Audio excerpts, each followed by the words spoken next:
Bom dia, amigos e amigas. Bom dia, senhores e senhoras. São 6 horas da madruga. Obrigado a você por estar acordado agora e você que vai acordar mais tarde. Deus abençoe seu descanso. Lembrando a todos e a todas que hoje é terça-feira.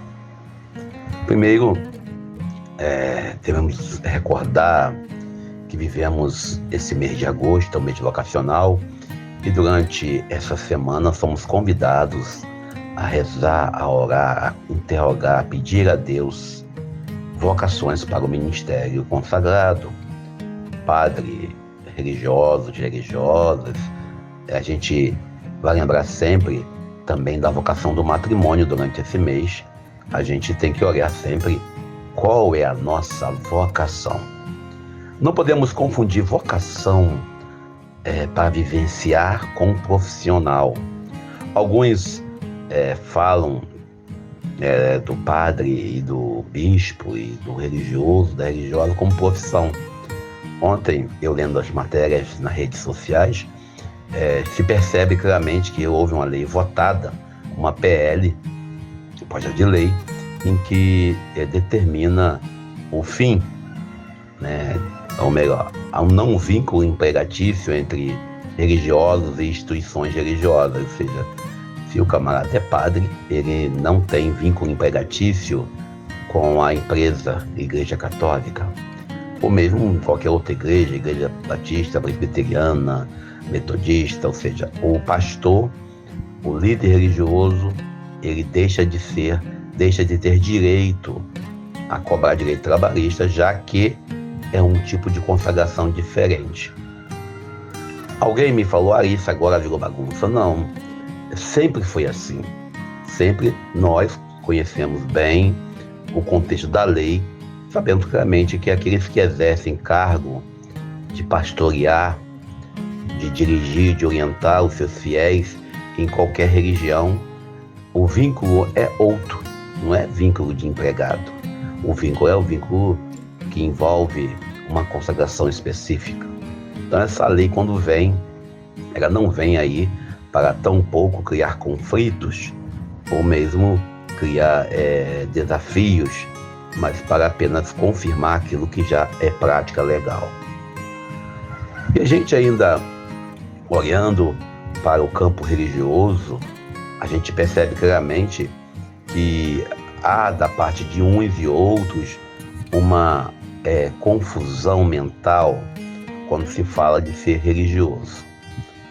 Um fiel cristão católico, ele tem toda a obrigação de rezar, orar, pregar e anunciar o projeto do reino de Deus. Também é assim para os evangélicos, também é assim para aqueles que praticam outras religiões. É lógico que a partir da lógica da sua fé, a partir do projeto específico da sua religião. O evangelho que nós devemos seguir envolve uma vivência plena. E a pregação, como diz os santos e santas, envolve mais do que apenas falar. E aí, a gente que costuma falar em rede social, somos os primeiros a demonstrar e a viver plenamente esse modelo de fé. A boa nova do reino, em que nós estamos anunciando, ela envolve, sobretudo, uma vivência na plenitude. Por isso, a gente olha hoje para esse projeto, que é um projeto que a gente vê com muito carinho. A gente vê que isso já acontece. Alguém vai dizer, agora então não. Agora então não. Sempre foi assim. As igrejas, os templos religiosos sempre procuram diferenciar aqueles que são funcionários e aqueles que exercem cargo ministerial de serviço ao altar. A gente olha para o evangelho de hoje, nessa vibe aí, evangelho de Mateus capítulo 15, versículo 1 ao 2, depois versículo 10 ao 14, quando Jesus é interrogado pelos homens religiosos do seu tempo. E o que é ser religioso?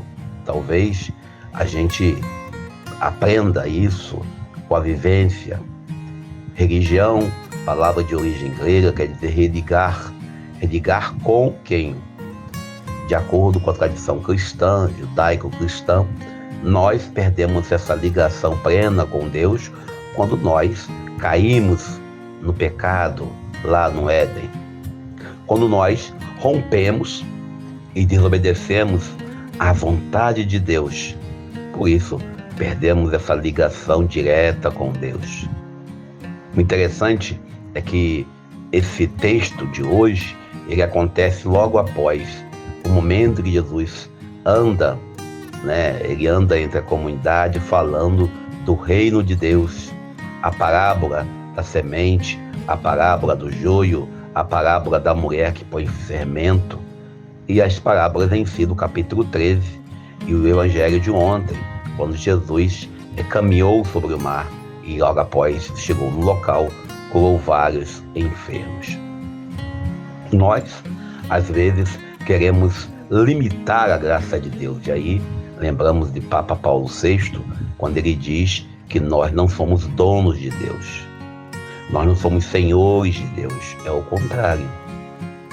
Muitas vezes, a gente quer colocar que o outro que pensa diferente, que frequenta um outro tipo de igreja, ou que tem uma outra espiritualidade, ele tem por obrigação a viver de acordo com os meus valores, com a minha interpretação.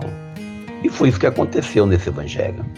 Pois os fariseus e saduceus, os doutores, os teólogos, os conhecedores, questionaram Jesus sobre a comunidade apostólica, os apóstolos que não lavavam as mãos segundo a tradição, que não seguiam o modelo religioso engessado. Muitas vezes nós engessamos o projeto de Deus. Jesus, ele questiona esses camaradas da seguinte maneira, falando que aquilo que entra na boca não torna o homem impuro, o que sai pela boca que o torna impuro. Jesus aqui vai criticando a cultura religiosa do seu tempo, a cultura hipócrita de nós, às vezes, em nossas pregações, em nossas falas, criarmos situações. Talvez hoje Jesus mudasse essa frase para: não é aquilo que você lê na internet que te torna impuro, mas aquilo que você posta, aquilo que você compartilha. Os fariseus e saduceus, os doutores da lei, homens e mulheres, leva a uma reflexão com Jesus quando ele fala: toda planta que não foi plantada por meu Pai será arrancada. Percebe bem, novamente, Jesus deixa bem claro que a ação de julgar e condenar pertence a Deus. E aí, Jesus apresenta o modelo de guia cego. Jesus, quando fala do guia cego, ele deixa bem claro que se nós ficarmos presos ao ritualismo religioso, ficarmos presos ao direito, à racionalidade do catecismo, ficarmos presos ao cumprimento de uma lei e deixarmos a lei do amor, não passaremos de guias cegos. Muitas vezes eu vejo a preocupação nossa, e eu falo nossa porque eu também às vezes cometo esses excessos, se estamos cumprindo os regimentos e estatutos em nossos organismos, ou se nós estamos vivendo de verdade o projeto do amor de Deus. O Evangelho de hoje, Jesus questiona essa religiosidade